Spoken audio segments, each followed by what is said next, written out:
High বন্ধুরা, স্বাগত আপনাদের সবাইকার আমার চ্যানেলে। আজকে রবিবার আর আজকে এখানে বসন্ত পঞ্চমী। তো আমি ঘরেই পুজো করেছি। দেখুন, আমি ঘরেতেই আমার সরস্বতী ঠাকুরকে বসিয়ে আর পুজো করছি। ঘরেতেই ধূপ দ্বীপ দিয়েছি আর ঘরেতে যা সামান্য ফলমূল ছিল সেই দিয়ে, আর দুদিকে আমি সাজিয়ে দিয়েছি হলুদ গোলাপ। আর তারপরে আমি অঞ্জলি কী করে দিলাম সেইটা হচ্ছে একটা মজার কথা। আমি অঞ্জলি দিলাম, আমি একটা ভিডিও কনফারেন্স করে অঞ্জলি দিলাম। আমি দেখাবো আপনাদেরকে যে আমি ফোনেতে কি করে আমি অঞ্জলি দিচ্ছি।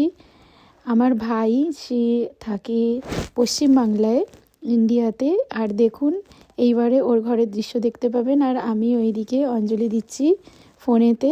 তো আমি এইভাবেই অঞ্জলি দিয়ে দিলাম। অঞ্জলি দেওয়ার পরে দেখুন, আমি রান্না করেছি আজকে খিচুড়ি, টমেটো চাটনি, আলু ভাজা, বাঁধাকপির তরকারি, আর সাথে আছে পায়েস। দেখুন, সব রান্না মোটামুটি হয়ে গেছে। আর এটা হলো সেই খিচুড়ি, ফুলকপি দিয়ে, আলু দিয়ে, মটরশুঁটি দিয়ে।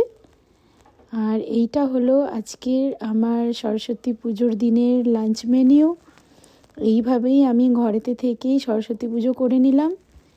আর সবাইকে বসন্ত পঞ্চমীর শুভেচ্ছা। টাটা।